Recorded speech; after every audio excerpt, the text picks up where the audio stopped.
Hey guys, welcome to another episode of the Queen podcast. Today I have a special guest from Fass Fuel Systems, Fass Motorsports, kind of the same thing, but today we're going to talk about some low side fuel systems and things like that. So I'm super excited. You want to go ahead and introduce yourself? Yeah, I'm Jake from Fass, all the different Fass companies. Been here for 5 years now. I'm their head marketing guy. I put myself on the internet a lot, so some of you might have seen me in videos, but yeah, that's what I do. So you've worked for Fass for 5 years. So did you start out in as a media creator, or did you start out how did you start with Fass? Yeah, the short version of a very long story is I was about 2 or 3 hours away from signing a contract to go work for Morimoto, the lighting company down in Atlanta. And out of the blue, I had never talked to anyone at Fass, didn't know anyone at Fass. I just grew up 20 minutes away from headquarters. Total random chance thing. Their former marketing director, who's now a good friend of mine, hit me up, said, "Hey, I need people, I need marketing people. Who do you know?" And I said, "Well, I know me, let's go." And 24 hours later, I signed a deal to work for Fass, started out as their social media manager, you want to call it, social media sponsorship manager, got an opportunity to kind of take over the marketing department, and that was 4.5 years ago. Just been rocking and rolling ever since. So were you always into the diesel truck? Because you have a truck, I'm assuming. I'm pretty sure you have a truck. Did you always drive diesels and were into diesels, or did you just kind of jump into this fast thing and then realize, oh, this is kind of fucking cool? Yeah, no, good question. I grew up around diesels. My grandpa had a 12 valve, first diesel I ever drove, second gen 3500, was an auto truck with a 4-inch straight pipe, was not turned up at all. And I thought it was a hot ride. I was 15 years old, driving around, blowing as much smoke as I could, thought it was cool. Had a bunch of different trucks growing up, and then got my first Cummins when I was 26, 27, G56 truck. Spent more than the truck was worth on bodywork, getting the rust repaired. It was sweet.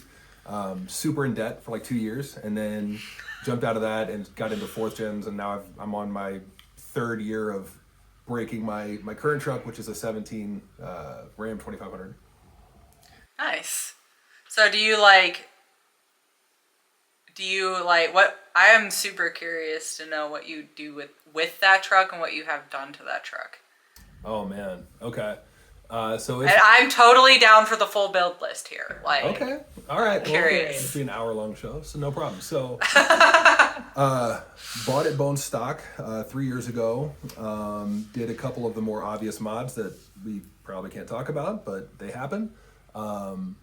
At this point now, it's on its 3rd version, so 100 overs and a 12 mil CP3 from Dan's Diesel Performance, industrial injection, push rods, valve springs, ARP 625s. We just put in, 3 weeks ago, we put in a stage 3 Randy's 68. So it's not a 48 swap, it's still a 68. What else? Obviously Fass 165. It's got an Icon stage 2, 2.5-inch lift, 24x14 JTXs, full audio. I grew up in the 90s, so I'm a big audio kid. We all had subwoofer boxes in the trunk. And of course it's a mega cab, so I stuffed a couple 10s in a fat ported box behind the back seat. What else? Alpha X heads and tails. It's super illegal tint. I think it's 5%, whatever it is. It's dark. What else? And that's pretty much it. It's just a weekend burnout toy show truck thing. The best and dumbest mod I did to that truck, and I love it to death. And Tyler, if you're watching this, hi Tyler, you're the best. I did a 5-inch DPF back. Fully polished exhaust, so from the turbo back, even the exhaust hangers, even the clamps, it's all fully polished, which is the best, coolest thing that nobody knows about. So if you look under the truck, you're like, oh snap, the whole exhaust is polished, but it's the most expensive dumb mod because nobody sees it. So it's my favorite thing. Yeah, it sounds cool though, so there's that. I have straight piped every single Cummins I have ever owned, and I have never once regretted it in my life. My dad told me, because I had 2 2nd gens, right? I have a 2500, that maroon truck I was telling you about, and then I have a 3500, which is my silver dually. And I straight piped my maroon truck, like within a year of owning it. Loved it. Best decision I ever did. And then my silver truck is like, I didn't touch the exhaust, but someone did at some point. So it still has like a resonator on it, but it's mostly straight piped. And then I got my third gen going, and I called my dad because it was his truck, and I'm like, Dad, I just got a 4-inch straight pipe kit for this thing, and I'm so excited. He's like, you're gonna fucking hate your life. That thing is gonna be unbearable. And I'm like, I don't care. I'm doing it anyways. And guess what? Zero regrets. Zero. I love that thing because it's a Cummins. If you're cruising down the highway, it's actually not very loud. But if you're at a stoplight and you smash on it, then it sounds really loud, and I love it. I'm like a 12-year-old kid with it. I think it's great. Well, and I blame my boss Spencer. I'll tell you right now. Like I used to be the guy that like if it didn't have a 12-inch lift in 40s, it was stupid. Like everything had to be like, you know, the mega compensator mobile. But I rode my boss Spencer. He's got a 4th gen that currently makes like 1,800 horsepower, full weight street truck. It's ridiculous. He took me for a ride in his back when I had my 3rd gen, and his truck was making only 900 only at that point on 33s and a level. And I was like, oh, this is way cooler. Like rolling burnouts at 70 miles an hour. Like that's what I want to do. So literally that one ride along that determined the direction for my current truck. Yep. I love like things that look cool and look pretty, but the performance side of it is always better. Like if it's not a seat or pants modification, then it's not near as cool. It's just not like, yeah, totally get that. There's so many more things I want to do with my green and black truck that I have. But like the other day, I don't know what happened, but I was driving and my tuner was like working, but it wasn't on, and some of my gauges weren't working. So I'm like, this just also kind of feels like a dog. Like what the fuck? So I go in there and I fuck with it, and miraculously, I don't even know what I did. The tuner started working and I got my power back, and I pushed my foot to the floor. I'm like, oh, this is so much better. I don't know why anybody would own a Cummins without a tuner. And it's literally just an edge juice, like 5-stage edge juice with the CTS3. And it's only on stage 2. That's what I run it on. And I'm like, oh my God, this is so great. It's like, I love that truck. I just love it, and it just makes me happy. And and that feeling is so much better than any wheels that you can put on there, any type of tires, any type of lift kit or paint job. That's the best. I built my maroon truck forever ago, and I've kind of gone over what I did with that truck in a previous episode. But basically, I did a kind of a poor man rebuild because I was really poor at the time. It took me like 6 months to buy all the parts for this, and then also save the cash for the machine work. But I'll try to run through the build really fast. It's not like anything super crazy, so no one's going to be super impressed with this. But it had the edge tuner, had the air dog pump on it. It had 75 horse injectors, 104-pound valve springs. The exhaust was on the head was port and polished, stock turbo. It was bored 20 over, and then it had a stage 3 Colt cam in it. And just with those things, like I was used to kind of driving that truck like that, and I got used to it. And then my friends, long story short, had to come and save me and my ex, who had our fucking Blazer in the mountains hunting again, and it fucking blew a fuel pump. And we had to have them come and pick me up with that truck because we drove that truck to their house and then took the Blazer up to go hunting with. And so they took the truck up there, and they got out of that, and her husband was like, I fucking love driving this truck. And they're Ford people, right? And they're like, this is so fucking awesome. I think I want a Cummins now. And I'm like, well, I did a lot of work to it. But like that right there just like reminded me, like, made me feel so good. My Ford friends love my shitty ass 2nd gen that I built. Anybody who thinks that building a diesel, because there's like a lot of like LS Coyote fanboys out there, and I get it. I've owned them. I've owned LSs, I've owned Coyotes, whatever. Like, oh, building a diesel's overpriced, it's so expensive. I get it is expensive, but you put somebody behind the wheel of something with an S400 and 100 overs for 5 minutes, and all they're going to want is a Cummins with 100 overs and an S400. Like, it's just how it works. Yeah. Well, it's so easy, and that's what, like, I love with these Cummins trucks is, like, just bolting the tuner on it can make, and that's why, like, I know there's, like, 12 valve motherfucker people out there, and I get it, the 12 valve's nice, but like, it is so nice to just bolt a fucking tuner on there and like it's a big difference. Yeah, I love it. I allegedly have files on my phone that are stock power and then like an extra 350 horsepower with my phone. Like, it's pretty cool. Yeah, allegedly. Yeah, I allegedly don't have a cat in any of my trucks either. So, you know, allegedly don't have any exhaust emissions on any of my trucks. Allegedly. Dude, the day I bolted that straight pipe kit on that green and black truck, the day I did that, I got pulled over in town for ripping it down the fucking main street because I wanted to hear it. The one vehicle I've never been the one time somehow. I don't get pulled over in my dually very often, and I'm pretty sure it's because they see it and they're like 100% certain it's some old farm guy, and it's probably not legal, it's probably not registered, and they're like, fuck it, I'm not dealing with it. But my big black and green truck, like, I got pulled over the day I, like, literally on my test drive after I bolted that straight pipe kit on it. I'm like, fuck. It is nice to have like a lower key vehicle. It is, yeah. Yeah, and I try to be a responsible diesel owner. Obviously, you know, I work for Fass and I love the industry, and I don't want it to be like, I don't want to be like the cliche kid, you know, with a smoke tune that acts like a jackass in the middle of town. Like that's why the EPA started paying attention to us in the first place. Right? Was the smoke shit? Yeah. Yeah, but it did happen about a year ago. Before I have the second gen swap I have now, I lost the turbo coming home from the gym, and I look behind me and I'm like, man, this truck feels really slow. Like, so either my converter's slipping or something's happening. No, I'm just not building any boost at all. And I'm like, oh shit. And I look behind me and there's like 4 lanes that disappeared of traffic. And I'm like, oh, sorry guys. My bad. I was actually not on purpose that time. My bad. Yep. Feel that.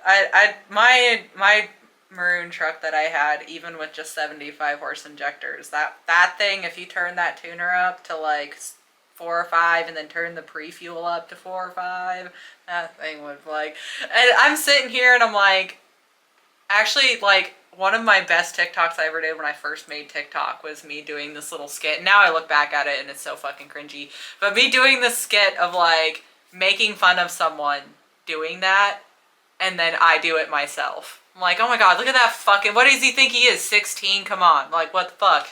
Oh, your truck's loud, it rolls coal, good for you. And then I literally do the same shit. So like, we've all done it. We've all done it. It's fun. It is. I grew up with, this is, Dad, I hope you fucking see this and you laugh. I grew up with a father that had a 2002 Dodge Cummins, and it was tuned. And his idea of fun, if he saw bicyclists on the side of the road, was to make them disappear in smoke. That is how I grew up. So, like, and he was like well into his fucking 40s at that point. So I don't think I'm ever gonna grow out of it. I think I'm just a Petersman at heart, and that's just always gonna be there.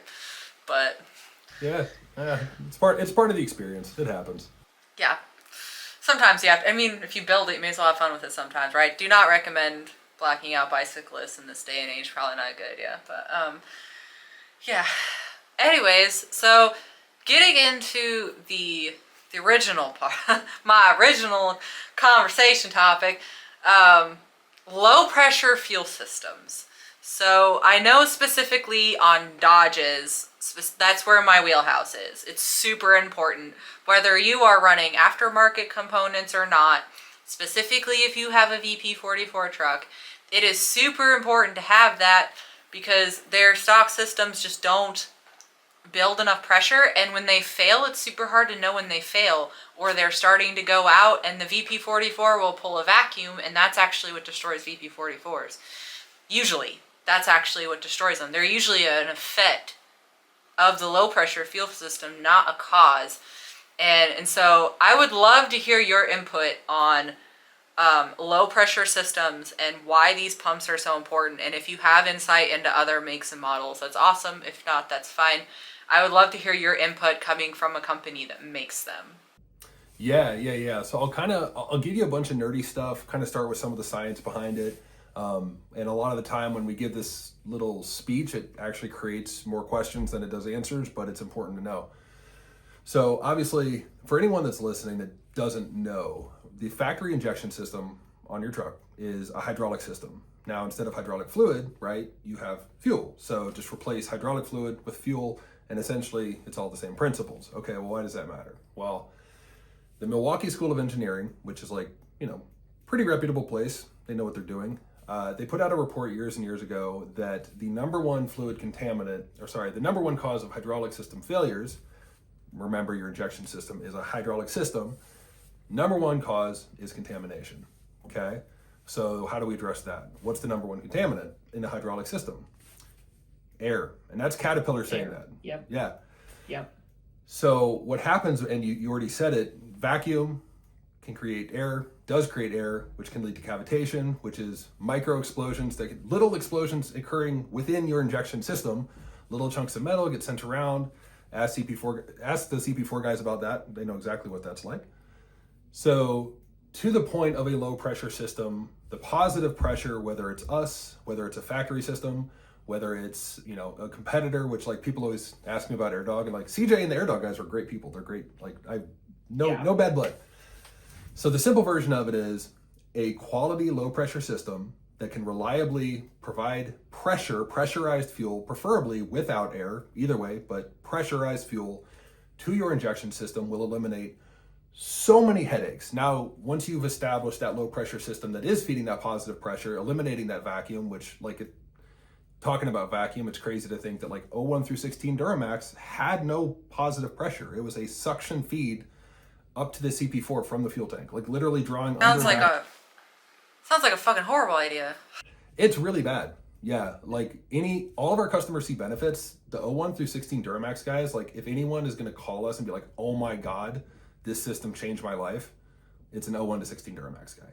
So yeah, the short version of it is, think of your injection system as a highly sensitive, and the newer the trucks get, the more sensitive they get, right?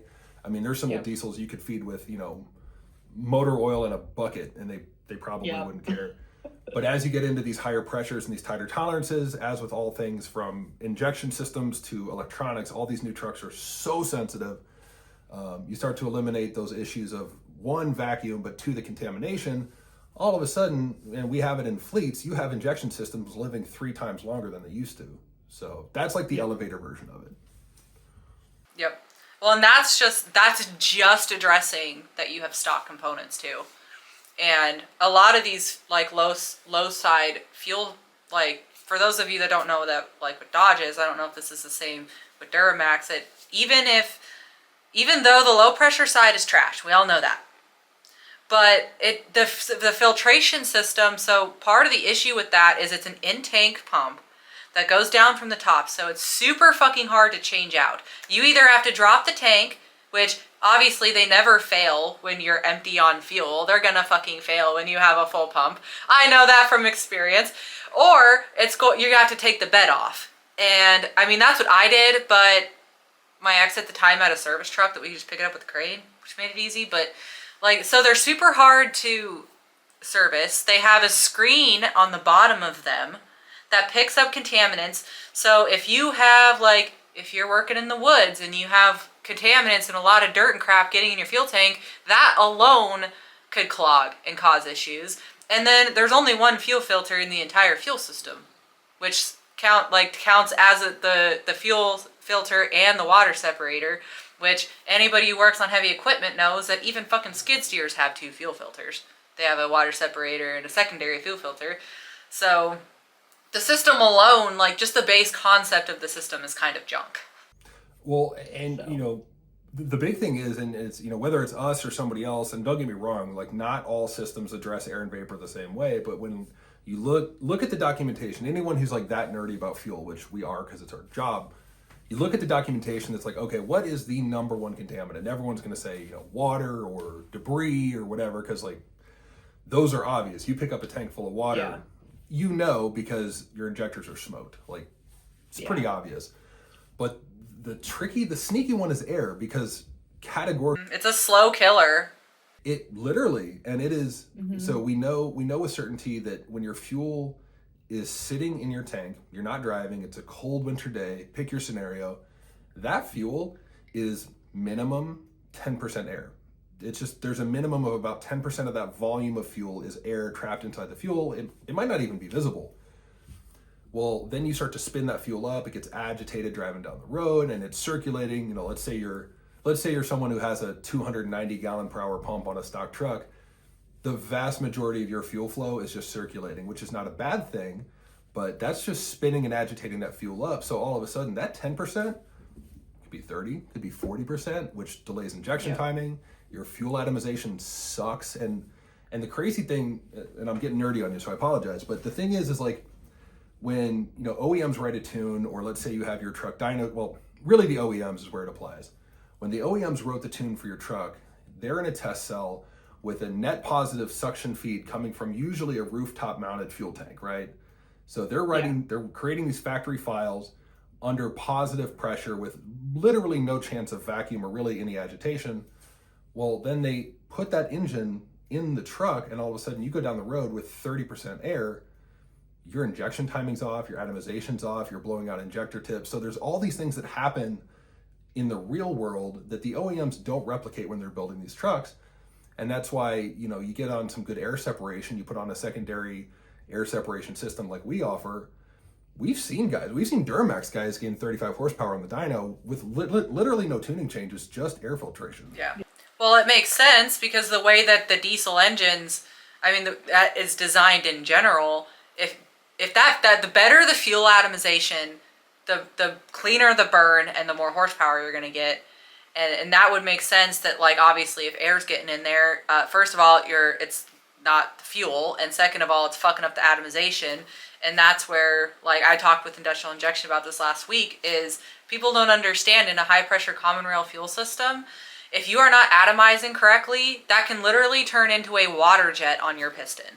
And it's basically a water jet at that point if it's not atomizing correctly, or the tip's fucked up or whatever. So, and air, because I worked for Deere for 7.5 years, which basically the same as Caterpillar, right, with their concepts. Air is definitely one of the big killers of hydraulic systems and stuff, and you can see it. I've pulled apart so many hydraulic cylinders, and you see this itty bitty pitting everywhere. And that's usually air. That's usually because they had air trapped in there, because air does not compress at the same rate as your fuel or your hydraulic oil, and it will pit like that, and it'll cause erosion, and it'll cause, like, especially in a hydraulic cylinder scenario, it'll start blowing past those seals and leaking by and stuff like that. And air is like they actually have a whole, like, especially systems like excavators have a whole kind of like regeneration system and stuff like that to kind of avoid the suction from, let's say you're booming down really fast, right, with the weight of something, and you boom down really fast. They have systems in place, not to get too nerdy, but they have systems in place that help with that, to regenerate that oil on the other side of the cylinder so it doesn't create a vacuum and create air pockets, because that's such a big deal. And, like, as you stated, fuel systems are basically the same. It's just using fuel and not oil. One of the coolest examples for everyone that might be listening and being like, why are they talking about air? Okay, the last example I'll leave you with. If you want to know what air can do, pull the prop off an old boat that's been in the water operating for a bunch of years, and you'll see it looks like it went through the meat grinder. Like, it's completely wrecked. That's not from, in most cases, that's not from rocks or sand or something in the water. That's from cavitation as the propeller turns through the water. That is from literally exploding air bubbles. And you're like, oh, how bad could air be? If you want to know what's happening inside your injection system, if you don't have air filtration, look at a boat prop. It'll tell you. Yep. Well, that's like, back to like what I was saying, with even hydraulic manufacturers go through a lot to get rid of cavitation, and those recirculation valves and anti-cav valves. Like, literally the spools on a lot of this equipment has anti-cavitation valves turned into every single one of those spools for every single system. So this is like, I'm not going to get into open and closed circuits here, because the open systems and the closed systems can be different on where those anti-cav valves are. But it is super, like, so in a sense, honestly, I've been a diesel mechanic for like 10 years, and I didn't even like I'd always understood the cavitation process in fuel systems, but I never thought to explain it in a way of like, this is basically a hydraulic system. So thank you for that. But this is also trying to help other people too, and like so they understand. Not everybody has 5 years in Fass to understand this. Not everybody has 10 years at John Deere that have had this drilled into their head to understand it. And that's why I really wanted to get you in here with this, because I am so tired of seeing people on the forums be like, oh, well, your CP4, I mean, obviously I know CP4 has problems. I got into that with industrial injection. Like, they literally have problems. But, like, the VP44, like, I've tried to tell people so many times, the VP44 is not your fucking problem. I mean, sometimes they have electronic failures, right? So everything fails at some point. But if you fix your low side problem, that usually extends the life of your VP44 drastically. I mean, I have my silver truck, and I put a pump on it, a low side system on it, but that has the original VP44 on it, and it has 260,000 miles on it. Okay. Yeah. So it's like people are like, oh, you're gonna I've replaced 4 VP44s. What do I do? I'm like, well, clearly your problem's not the VP44, is it? And like, you know, process of elimination here, and like using some common sense. If you replace a part like 5 times and it's still failing, obviously there's something else wrong with it. And like you said, with that cavitation in that air, people overlook that shit a lot. Like, yeah, they notice water, or they notice like maybe I got dirt in my tank and stuff like that. But they don't think about the destructive nature of just little things like air.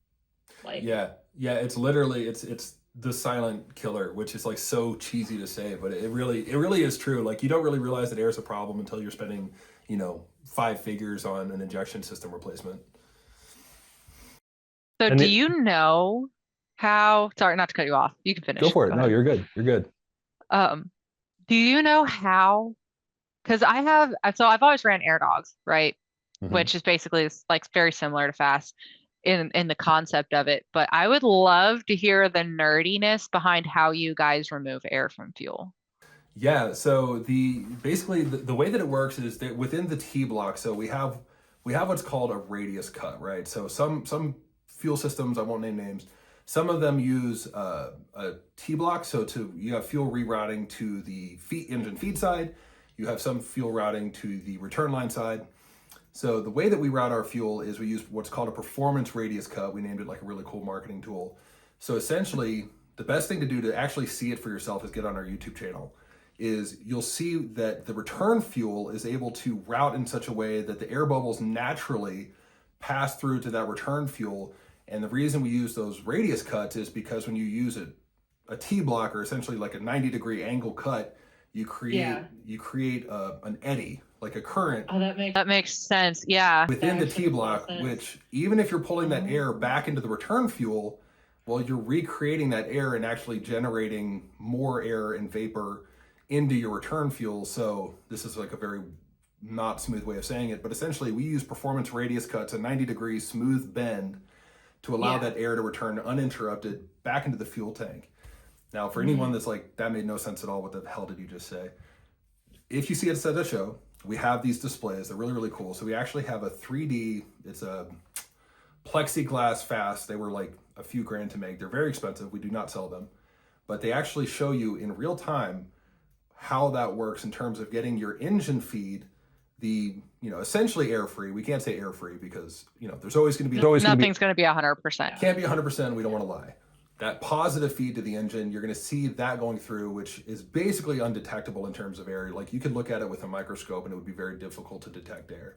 And then you look at that return feed and you're like, oh, that's a problem. You can literally see foamy air-filled fuel going back to the fuel tank. So that's kind of the rough way to explain it, but definitely getting on YouTube or seeing it in person, you're like, oh, that makes sense. Well, send me the link to that, because what I do for everyone that comes on here is obviously I have the link to my channel and things like that, and then my podcast. But on the other side, I put their channel. So I'll probably do like Fass or your channel, whatever you want me to do, either your channel or Fass.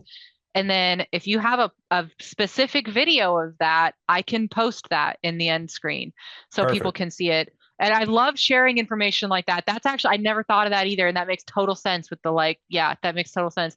I love sharing information like that. Like, I had industrial injection on here, and I learned this a long time ago, but like, and you guys probably know this, I didn't fucking know this until I fucked it up, and they told me I fucked it up.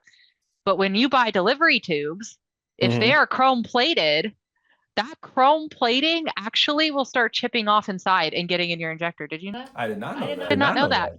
I did not fucking know that. And so like little information like that is like, Yeah.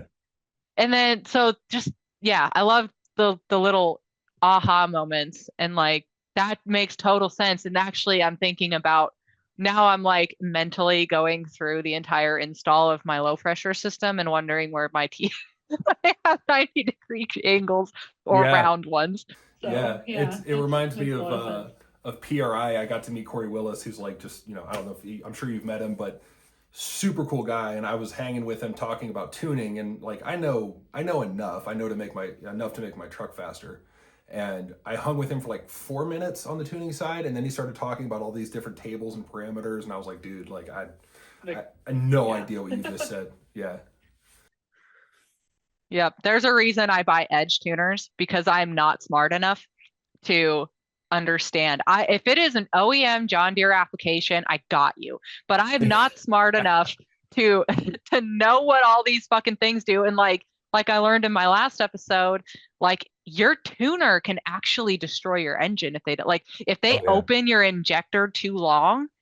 Yeah. Back to how I said that you know, high pressure common rail fuel systems are upwards of 20,000 psi that can turn into a water jet on your piston real fast. If they keep that open too long, that's exactly what it can do. And that is like, so you have to really make sure you have the right tunes for that shit and the people that know what the fuck they're doing. And they're not, because some tuner companies will leave, that's how they achieve that amount of fuel, is instead of achieving it through a bigger tip, like, which is mainly how you achieve it, they also achieve it through leaving the fuel injector open longer, which you can do, but you can't do it too long or it will obviously water jet your pistons. Yeah. So, That was that was something, I think it might have been Corey was explaining it to me, because like you get the guys, like there's always the custom guys, like custom tune guys, that'll like they'll squeeze more horsepower out of a stock injector than anybody else, or they'll push everything stock up to this crazy high limit. And he's like, yeah, that's super cool for like a dyno run and a TikTok, but the way he explained it is exactly what you just said. He's like, if you leave that injector open for an hour and a half, like you're gonna burn up pistons. Like, yeah, you'll get 700 horse worth of fuel in there technically. Like, congratulations. For like an hour, and then you need a new engine. And then literally, it's crazy. And like I've been very lucky, very, very lucky with tuners. I mean, my truck as is should make around 850. On one of our first. I'm so jealous. I mean, I have a 68 for what it's worth. Well, now it's a Randy 68, so I have full faith. But like, I'm on my 4th transmission in 3 years, so why didn't you buy a manual? Well, I had one and it was slow. Yeah, it was slow. Manuals are sweet. They're great for towing. Well, 100%. I would never own an automatic for towing, and not because Dodge automatics are known for being trash, just basically for like the basic concept of like, I have hauled a lot of shit in my time. It like up the pass. I don't know if you've ever been through Laramie, Wyoming, but there's a giant mountain pass outside of Laramie, Wyoming. And I've towed like a giant fucking, a full-size pickup truck with another engine in the back with both of my big toolboxes on there up that summit. And when you're towing shit like that, it is, I don't care how good your tow haul mode is on your automatic. It's not the same as being able to force your truck into 5th gear and rev up to 2,500 RPM and stick at 55, because that's going to keep your EGTs down a lot more than that lugging. And when you have tow haul mode, you're limited to what your tow haul mode has programmed, which I know Edge changes that a little bit, but I also like to be able to use my engine to slow down. But you're right. And like, you know, my last truck was a G56. It was great. And the G56 guys get super offended when I say that I'm not manual swapping my truck. Not that many of them care, but like I have ran into people that couldn't believe I wasn't going to manual swap my truck. And don't get me wrong, like manuals are cool for towing. They're perfect for work. They're perfect. You will not top a manual transmission, in my opinion. But one second, Diesel, drop my shoe, Diesel. No, that is my fucking, no, come here, fucking bastard. I'm not giving him enough attention, so he grabs my shoe that he knows he's not supposed to have and shows it to me and then starts shaking it. Yeah, my puppy's a demon. Anyways. I get it. No, you're fine. Sorry. You're totally good. No, I was just saying, like, getting on a tangent about the G56, like, even the mighty G56, which not everyone who's a manual fan even likes the G56. I know it's not the only option, but I'm a fourth gen guy, so that's like the language I speak. Yeah. That's not really meant, even with a good dual disc clutch, like that's not really meant for 1,000 horsepower. Like there's a reason guys crack cases all the time. So like, is an automatic from the factory like a complete dumpster fire from pretty much any Dodge? Yeah, for sure. But like, don't get me wrong, the G56s are not, outside of like work conditions, when you start to get into like dumb hot rod stuff like what I like to do, there's still things you have to fix. Like it's not God's gift to earth. It's just like way better for anything under 800 horsepower from the factory. Yeah. Yeah. Well, I mean, I don't have anywhere near any of that horsepower. And when I built my maroon truck, which I already went over my build kit with that, I have no idea how much horsepower it made. No idea. But when I bought a clutch kit for it, I'm like, there's no way I'm going to make over 350. There's no way. Yeah. The first time I tried to race one of my work buddies, he had a 7.3 power stroke, and he wasn't serious racing, right? He's just fucking around at a stoplight. Like I'm like, well, he has an automatic, I have a manual. I'm gonna put this in third gear, rev it up, and neutral drop it, right? Because that's the only way. Because Yeah. I'm gonna waste so much time shifting through first and second. So I fucking do this, and I mean, my clutch is smoking. I'm like, oh, this is so bad, and. My green and black truck, even the way it is, I have no idea how much horsepower making on that either. It just has a stock clutch, but I can smell that shit smoking if I turn my tuner up too much and start stomping on it. That's It's kind of the crazy thing. And I don't, I know you go to a lot of events. You've obviously seen a million different trucks.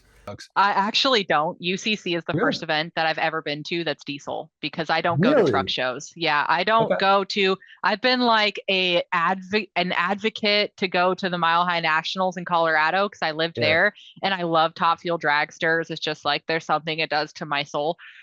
But I've never actually been to a diesel event like that until the UCC this year because I hate truck shows. I fucking hate them. If Fair there's enough. not a race event or a dyno event, I don't fucking go.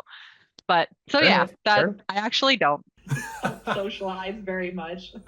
I will, if you want to offline, I'll give you a list of like, if you are interested, the 3 you should hit, because they're a party. But I definitely get the performance side of things. And what's funny is, just what I was going to say, in the last 5 years, the number of trucks that have 1,000 horse or more, like at this point, like even the show trucks, like from what I see, and I go to probably a dozen shows a year, even the Brodozer 24s and Rocklights, stuff like I have, standard issue is 700 to 1,000 horsepower, like all day, every Yeah. day. It's with the modern, and I'm not a DURAMAX guy, but the freaking L5P, that is a cheat code. That is a tune and a drop-in turbo away from 650 wheel horsepower on stock injectors. Like they are obscenely fast for what they are. Well, Duramax, and I've told people this because everybody thinks just because I'm a Dodge person, I would be anti-Duramax, but they actually did a really great thing. I didn't know about the VP44 or not the CP4. I didn't know anything about that until the other day, but the Isuzu engine, which is the apparent engine of the Duramax, is Mhm. actually a very, very strong engine. So Yeah. John Deere, Hitachi for a long time made their excavators, which is actually how I ended up in Hitachi as their spokesperson. Okay. Hitachi made their excavators. And so the only difference between a Hitachi excavator, which John Deere dealerships also sold, or the Deere is literally the yellow paint and the engine. But the Okay. Hitachis had Isuzus. And those Isuzus, I mean, the only thing I ever did to any of those Isuzus, I think I had one turbo failure the entire time I've ever worked on a Hitachi. Yeah. And the only other thing I ever really did to those engines were valve adjustments, which are a fucking cunt and a half. I don't know if the Duramax is the same, but most valve adjustments are just, they're either like a 12 valve, right, where it's just a rocker to a single valve, or it's a rocker Sure. to a rocker bridge to 2 valves. And the adjustment is in between the little foot on the rocker and the bridge, and that's it. Not on a fucking Isuzu. There's adjustments on the goddamn valve bridge. So you have to zero the adjustment on the valve bridge in between the valve and the valve bridge and the valves. And then you have to Yeah. adjust. It's a pain in the ass. But back to my point is it's really, I can't play with you right now. I don't want I've never really done that much there's not really been that very many catastrophic failures with Isuzu. They're actually pretty sturdy engines. So between that and then their choice to have the Allison transmission, which by the design of the Allison transmission with the planetary design is the best automatic transmission design that you can have. So between those two choices, they actually did really good. I think Isuzu was a great choice considering Power Stroke went with International, and there's a reason they're called International. I worked for International. The very first job I ever had as a diesel mechanic was in an International dealership. And it only lasted like 4 months because they ran out of work, and that's actually how I ended up at Deere. But the amount of like single cylinder rebuilds we had to do and engine rebuilds and crate engine. I mean, there was a major catastrophic engine failure, at least one in the shop at all times. That's awesome. So like, That's super fun. I never really I've never been a Ford person, but when I looked at that and I was like, started seeing this in real life, hold on, the Dodge dealership is calling me. When I started looking at this, I'm like, now I understand why people hate Ford. Because I was always taught in Wyotech that their Huey injection system is a great idea, horrible fucking, like, it's a good concept, horrible, like, way of doing it. Why would a hydraulic system to inject the fuel is a great idea on paper, and it works great until you start using used engine oil as your hydraulic oil. Yeah. like, Oh, God damn it. Hold on. Okay. I don't know what the fuck. The Dodge dealership tried to call me and then it turned my Bluetooth off. But yeah, and it's, you know, it's the funny thing because like everyone gets all in their feelings about the different platforms. Like, you know, you got the diehard 6.4 Power Stroke guys, which they're just a different breed. You know, I respect them because they're willing to live dangerously and spend all their money, and I get that. But they're as bad as Jeep people. I made a post the other day about how the 6.4 Power Stroke owners are the rotary owners of the diesel world, and like people got super mad, and I'm like, I wasn't insulting you. I was saying that you guys are willing to like deal with headaches that are kind of unnecessary to do a platform that's like way more expensive and way more complicated than it should be. So like, if anything, I respect it. Like, you know, you take an RX-7, let's like a classic FD RX-7. The obvious thing to do is to LS3 swap it and you're done, versus the guy who's like, I'm going to build a 4 rotary engine and I'm going to rebuild it every 6 months. That's the 6.4. Like, the 6.4 is stupid. Like, it's so cool. It's the L5P before the L5P, but you're going to crack pistons and have to replace a bunch of stuff that if you would just throw an S400 on a Cummins, you'd be done. But I get it that you want to run that platform, and God bless you, live your life. But like, it's a very complicated, expensive way to live. When I was at UCC, speaking of engine swaps, so everybody loves to swap 12 valves. And I get it because they're a mechanical fuel system besides the fuel shut off, right? They will literally run on, as how did you quote it before? Used oil and like whatever. They will run on anything. They don't even need batteries to run. You can literally start it and zip tie the fuel shut off valve up and it'll run forever like that. Speaking from experience. And like, I understand why people swap them because they're easy. It's super fucking easy. Sure. But like, I was at UCC and this guy, he was in a booth kind of towards the back this year. And he had this old car. I don't even know what it was. I'm not even going to pretend to know what the fuck it was. And it wasn't painted. There was no hood on it. But I'm looking in this thing and it's got this big fucking diesel engine in it, and it ain't a fucking 12 valve. It's a V configuration, right? And like, I don't know enough about anything that's not a Cummins to really know what it was. So I was intrigued. This guy had an LS swap in this fucking car.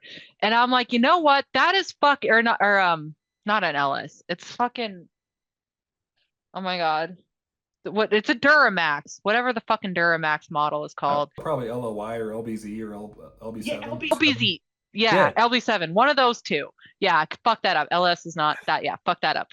But I'm like, that is so cool because not only did you diesel swap a fucking car, but you put an engine in it that not everybody does. So most people, you know, I can respect that because that's a lot of work because it's not, you know, it's not the same as trying to 12 valve swap something or people that 24 valve swap shit. Like that takes a lot more work than like a 12 valve, and I can respect different shit like that. I'm so tired of seeing 12 valve swap everything.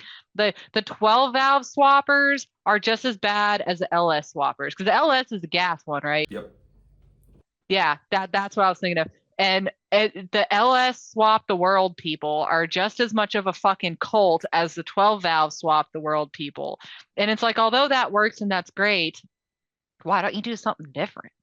Yeah, and we see a lot of it, going to shows, we see a lot of the 12 valve swaps, which like at the end of the day, like, as long as you run our fuel system, we don't really care what you do. But, realistically, like we're seeing a lot more, honestly, what we're seeing more and more of now is the 6.7 common rail swaps because, Really? and really what it comes down to is the power potential of the 6.7 is there. Everybody knows it, right? Like the world record is, the world record is based on, or it is a 6.7. I think it's Chris Patterson still holds the record at 34.01. Justin Ziegler, 6.7, I think his was a billet block, 6.7 Cummins, made 33.38. Justin, if you're watching this and I got the number wrong, I'm sorry. But the power potential of the 6.7 is, I would argue, unmatched. The only thing you got to figure out is if you're going to, try to integrate, OEM electronics or run standalone.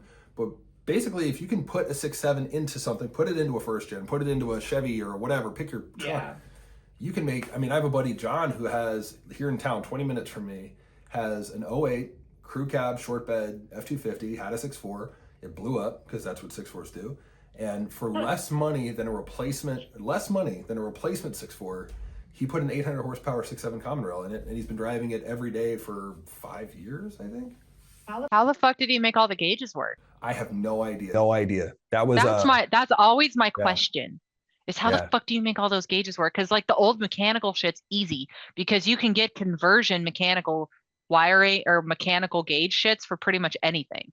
But how the fuck do you get electronic ones? Like, because not to nerd out on people here, but like electronic gauges for each manufacturer and each sensors, they all have different resistances and how they read their voltages back and forth to determine what values are. So I've always been curious, or like, my 5.9 that's in my 05, the boost is not actually a boost sensor. It is a calculated measurement because a boost sensor is a barometric pressure sensor, which doesn't read just boost. It also reads barometric pressure. So it takes that plus it calculates out the barometric pressure from that reading of that sensor that's in the manifold. It's the manifold air pressure sensor. And it calculates it out and then also adds an air intake. So like, I've seen this a lot on heavy equipment where there's like, for one example, I had an excavator that I worked on that was fucking deleted. This is how redneck Wyoming is. They had an excavator that they deleted and they kept having issues with it was an air intake temperature code. Well, the air intake temperature is not just one sensor. It's actually a calculation of 3 sensors, 2 of which are unplugged because you deleted it. So I can't really do anything for you, right? But like, that was one of my first experiences of like, the concept of calculation instead of just a sensor reading, it's a calculation. So how the fuck do you get everything to talk to each other like that? That it blows my mind with that. Which is why people 12 valve swap everything because you don't have to worry about it. Literally, and what I've been learning from some of my buddies in the tuning world, not to have conversations that'll get us in trouble, but seriously, the new trucks like the 25 Cummins, right, over the air updates, and what that means is, according to my tuning buddies, who I was talking to some people I will not name that were, they're very much invested in that world. They're like, like the problem with like tuning emissions on or off a 25 Cummins is the over-the-air updates, because as it sits right now, that truck is linked via satellites to RAM. So they know what's going on with that truck. So let's say you did crack the encryption, which my brother's a software engineer, so he explained software encryption to me, and that was like way more than my brain could handle. Yeah. Even if you could crack the encryption, what my buddy was saying, who's a tuner, he said they can re-encrypt that truck remotely. So you'll go to bed with a deleted truck and wake up No way. with an encrypted emissions on tune back in your truck. And I'm like, okay, I'm going to stick with 4th gens. Those are easy. This is why I have a 2005, guys. I'm like, You can laugh all you want at my old piece of shit truck, but this is why. Look at what people are It paying might for. leak Look at what people are oil paying for and it does. emissions. Oh my God. I mean, I never thought we'd see. I never thought we'd see the day where pre-emissions trucks were going for 60, 70 grand, but that's where we are. Dude, they hold their value. That's what I was explaining I've explained to people before is like these Cummins trucks and these pre-emissions trucks are like actually a great investment because if you keep it clean, it doesn't even matter if you do aftermarket shit to it. If you keep it clean, it's going to increase in value for exact reasons like that. And like I have we have these friends that I don't know why they bought their 17-year-old kid a $60,000 pickup truck after he rolled their first pickup truck, but they did. This truck is nice. So it's a 2015. It's clean as fuck, fully deleted. No check engine light, fully deleted. Beautiful, polished fucking straight pipe kit, like single piece aluminum drive line. The kid fucking ruined it with his stupid ass fucking wheels and tires. Now he's going through wheel bearing. I mean, these things stick out like that. He wonders why he's going through wheel bearings and he blew his transmission up already, but this motherfucker's doing burnouts with fucking whatever. But that truck being deleted like that, they spent a lot of money on that truck. Yeah. Like for it being deleted and all this stuff. And I don't think like that truck, I wish they didn't give it to a 17-year-old kid because that truck is so nice. And if you waited, if you kept that truck nice and didn't do burnouts and trash transmission all the time, that truck would be worth like 80 grand in 5 years just to keep it clean and keep it deleted. Like it's insane. I mean, what we're seeing now, you know, and you kind of said it is, you know, everyone looks at the pre-emissions trucks as being these holy grails, and they are, right? Because you can legally tune them, do whatever you want. Now, people obviously modify emissions on or trucks that should have emissions all the time, right? But pre-emissions trucks, you can modify them legally. You can drive through any state with a big turbo and big injectors and a 5-inch exhaust, and no one can touch you. No one cares because it's from the factory, didn't have emissions. But I think what's going to happen, my prediction is the 6.7 Power Strokes, you know, starting back in 2011, the DURAMAXes all the way up through 22, 23 L5P. I think one day those are going to be collectible because as the encryptions on the ECMs gets worse and worse and worse, we still don't have tuning for the 24 DURAMAX. We will not have tuning for the 25 Cummins for a long time. You still have to ECM swap, depending on who you ask. You still have to ECM swap the 23 and the 24 Cummins to tune it. There are no power adder tuners for the 23 nut Power Stroke. I don't care who you ask. Well, some people are supposedly coming out with some, but right now officially there's no way to add power through aftermarket tuning to a 23 nut Power Stroke. So my point is, I think in 5 years, like just like you said, yes, you know, the pre-emissions trucks will always be valuable, but I think all the trucks before 23 that you can tune with a laptop or a phone, I think those are going to go up too. Yep. Well, I mean, just look what happened to the first gen Cummins. Yeah. I mean, those trucks, if it's clean, that truck, like what brand new was like $5,000 truck. And now if it's clean, it's like a fucking $50,000 pickup truck, $20,000 to $50,000, depending on what they have done to it.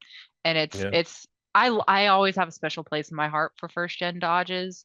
I love them so much. I think they're just so classy and I just love everything about them. I love that I hate the bubble look of like some of the new trucks. And I love that fucking, the square rugged, like, you know how the audio on TikTok, like my truck's built like a fucking box and it gets like 0.8 miles gallon and like, but I love it. They look so fucking classy and I love them. I actually have an 83. It's not a first gen, obviously, but I have an 83 Power Ram that I acquired from my brother.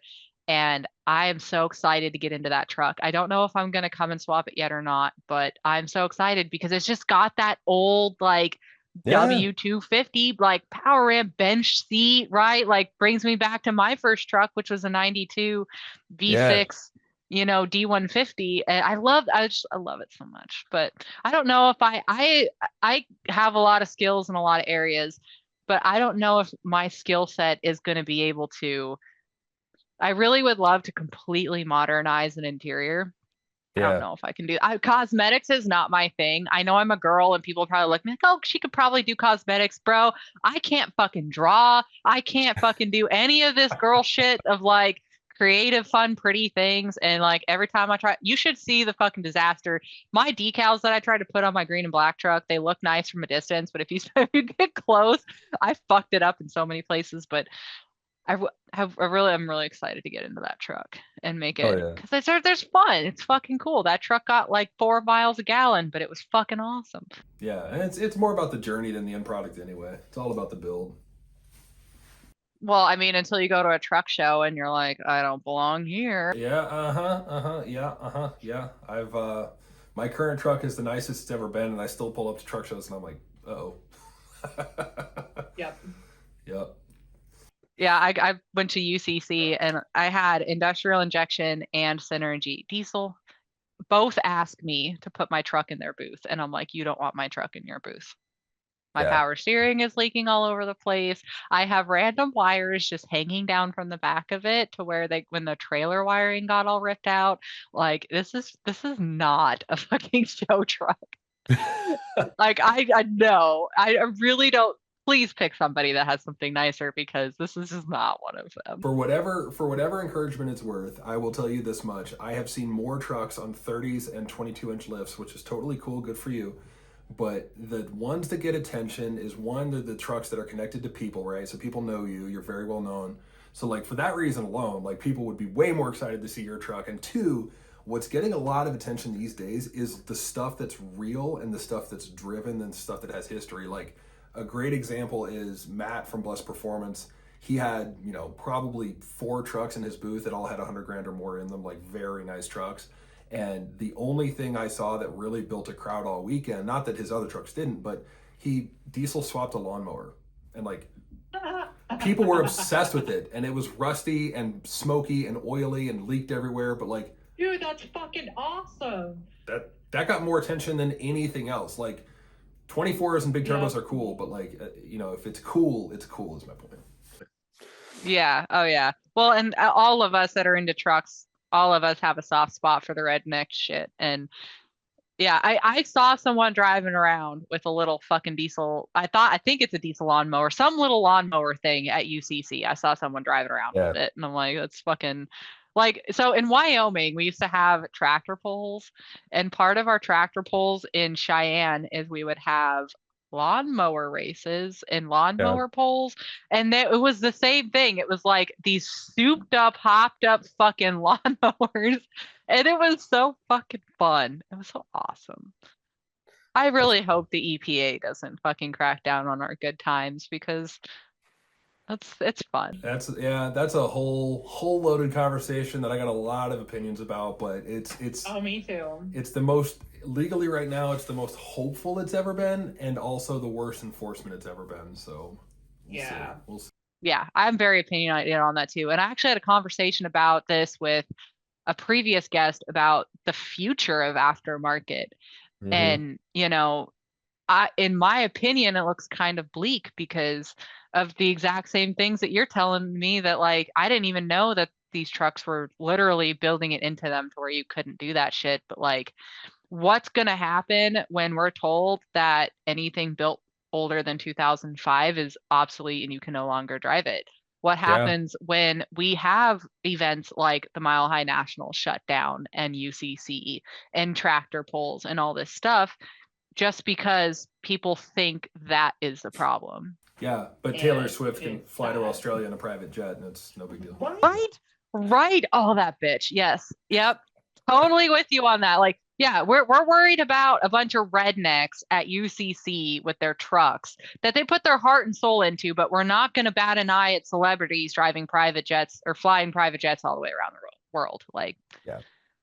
you have any idea how much emissions and NOx comes out of a jet engine? Do you? Like every time Taylor Swift goes on vacation, like 20 polar bears die. Like it's a lot. Yep, I'm totally with you on that. But like it makes me so sad to see like the path, because even like Diesel Brothers used to be one of the most well-known and bet like one of like arguably the best like aftermarket performance build truck shops in the United States.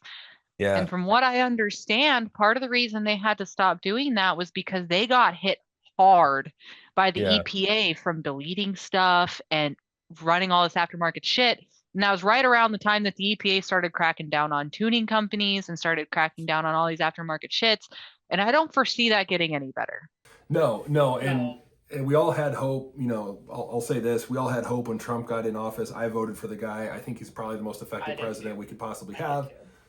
Whatever someone's political views, I don't care. I'm not going to ask. But he, unfortunately, you know, diesel emission systems are not his priority, and I don't blame him. There's a lot of other things going on. So the simple fact is, until something changes, like there's a, you know, God willing, a right to repair law that comes into effect, the Congress is not going to repeal the Clean Air Act. It's not going to happen. They're not going to go back and be like, oh, never mind.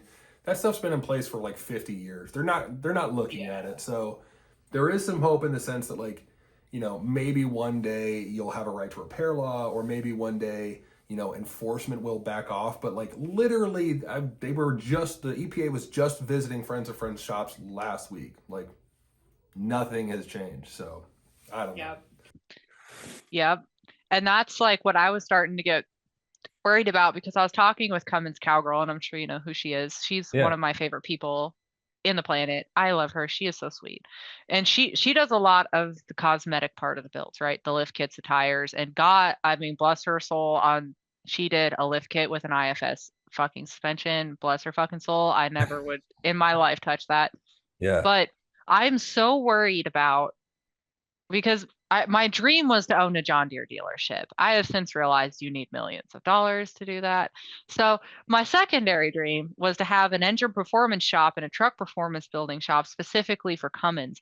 But I am so worried that if I start doing that, I'm going to get fucking shut down, because like I don't want to just bolt lift kits and tires on things. Like I want to do that too, because that's obviously that kind of completes a build. But I really would love to build high horsepower shit, but how long is that even going to last? Is that even a realistically long-term thing? And how long before I'm now stuck doing only stock rebuilds? And I'm one of those people that part of the reason I thrived so much in the John Deere market, in the John Deere area, is because there was tractors, there's a whole ag side, there's a whole construction side. Every machine's different. There's a challenge every day. It's super complex. If I'm stuck to just building stock Cummins engines, it's going to be fun for like 6 months, and I'm going to get fucking bored.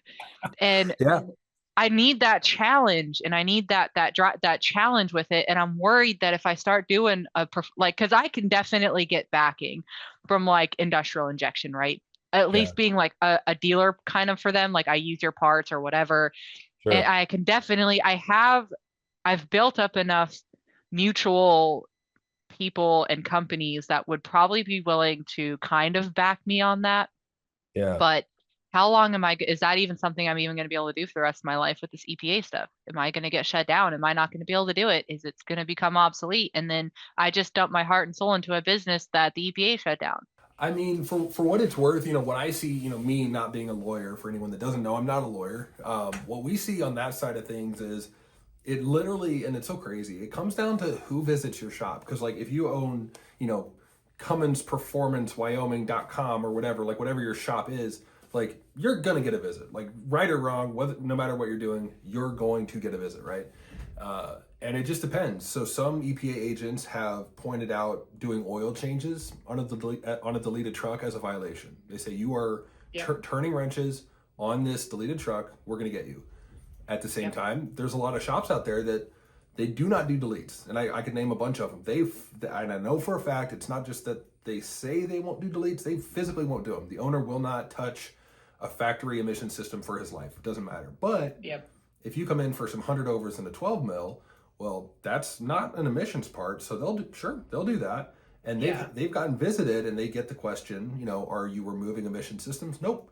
This truck came in deleted. We're servicing the fuel system. We're putting in some ARP 625s, whatever. Okay, no problem. So it really, honestly, it's just luck of the draw. And it seems to be like there's a lot of exactly what you're describing, these, you know, performance shops that they're smart enough to stay the hell away from, you know, physically removing anything or physically installing anything that's illegal. But like, you know, if you have a DURAMAX in the shop or whatever, and you want to take out the VGT and install a fixed vane turbo or bigger injectors, that's not deleting. Okay, that's fine. And then the truck leaves, and the owner, you know, God willing, anyone who owns a truck should be able to figure out how to load a tune file. The owner retunes his truck off property. Like, that's not illegal. Yeah. So Yeah. Who knows? Yeah. Yeah, that's good to think about. I've never thought about it that way. And I guess if I'm only building the engines part of it, I'm not responsible for what they do with their exhaust system at that point. But Yep. and obviously I would be smart about it. I already have an LLC and my business name is MP Diesel.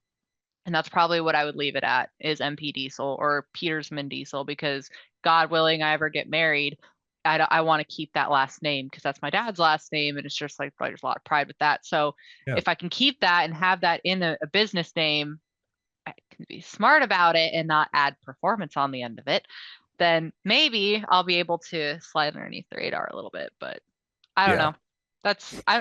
I'm worried about that. I'm worried about our pulling trucks and our dynos and our events that we get to have. And I mean, we even already have like people see all these giant lifted trucks, and I don't think and me and Cummins Calgar were talking about this. Those trucks, not only are they majority of them completely illegal to drive with how tall they are, Mhm. but they're actually not great to drive. You cannot put a 15-inch lift on a fucking truck with all, like as she stated, with the heaviness of all those components, and then put bias ply super swamper tires on that fucking thing and expect it to drive good, right? Yeah. Like it's gonna drive like it doesn't matter what you do to it, it's gonna drive. It's not gonna drive like it did stock, right? And Yeah. like let alone the fact that it's not legal to even Yeah. have a truck that tall, and Literally. there's legalities on the width of your tires and how far they stick out and things like that. But like, Yeah. yeah, We'll see. And luckily, not to belabor the point, luckily right now individual enforcement isn't really a thing depending on where you live. Like I know the state of Colorado, they do have cameras looking for soot. New Jersey is a particularly like nutty place to have a deleted truck. I would never even think about setting foot in New Jersey with a deleted truck. But luckily, like as far as like the end user goes, for most of us, it doesn't really matter. Like we live in Missouri, and you can have whatever you want done to your truck, and as long as you're not doing 100 and a 55, like you're not going to get pulled over. No one cares. I don't think the local sheriff's department could even tell you what a DPF means. Yeah. So we'll see. Yeah. I've lived in Colorado and Wyoming, and the state I currently live in, I'm not going to disclose, not because I don't want you to know where I live, just I have weird followers, I totally is get it. in the eastern part of the United States. What I consider, it's still technically considered the Midwest. I think it's the East because Yeah. I grew up in Wyoming, but it's a very red state. It's a very no emissions state. So I Yeah. probably would never have an issue here. If I moved back to Wyoming anytime in my life, I would probably never had an issue there. And I mean, Wyoming literally does not, I mean, a motherfucker carrying a fucking pistol open carry into Taco Bell is like every other, I mean, that's just a normal day, right? Yeah. Like that's just how it is. But Colorado is horrible. Colorado has gotten so oversaturated. I don't know if you're familiar with Colorado very much, but I grew up half of my life in Walden, Colorado, which is Okay. directly west of the mountain range in Fort Collins, directly through the Okay. Poudre Canyon, real small, like literally a town of 800 people. So Okay. I bounced back and forth between there and Laramie when I grew up because my parents were split up. But that, like, the Colorado that I knew when I was growing up there is not the same Colorado that it is now because Yeah. of like the legalization of weed brought in every single dumbass motherfucker from California. And Yeah. now Colorado is basically California. And so that they've started adopting their emission stuff. They started adopting their politics. They started adopting all of this stuff. And yeah, it was really hilarious during COVID when they shut down all their national forests because apparently why you would shut down a national forest is beyond me. But Who all knows? all of them were starting to come up to Wyoming, and Wyoming's like, fuck you. You guys live in a shitty state. That's not our fucking fault. Sucks to be you. And Wyoming made it to where if you wanted to go camping, you had to apply. Like they don't have camping spots, but you Yeah. had to get a permit for it, which if you're a resident, it's free and it takes 5 minutes. And you can do it like immediately, but you have Yeah. to show proof of residency because if you're not a resident, they denied you. That's amazing. It's Fuck amazing. you, go back to Colorado. It was fucking hilarious. Wyoming basically acted like COVID didn't exist and wasn't happening. Like basically the entire state thought COVID was a conspiracy theory. Like the entire state, besides Yeah. Laramie, because it's a college town, right? Like the entire rest of the state, like you would never know COVID was even a thing. No one wore masks. No one followed the stupid little line directions in Walmart. Like no one Yeah, did. It no. was, and then you go down to Colorado and you're not wearing a mask, and they're like What are you doing? getting Yeah, the death glare from the Karen, and it's like, oh my god. yeah. You're wearing people a are mask in asking- your car, By lady. yourself. By yourself. No. Yeah. Yeah. My favorite is when they're walking down the sidewalk by themselves wearing a mask. I'm like, who is that for? Who? Anyway. Yeah. Is there anything else that you would like to add to like the fuel system stuff or the aftermarket stuff or anything? No, no. This was a blast. Thanks again for having me. Like, super cool. It's not lost on me that you could invite anyone. So thank you for that. If anyone has questions, I have a celebrity in here. So. oh, is he on after me? No. Oh, yeah. So if anyone has questions, if they want to talk, anything from fuel systems to, whatever I know about turbos and tuning, I try to respond to every comment, every DM that I can. So, whatever people want to know, if we didn't answer it here, you can always DM me.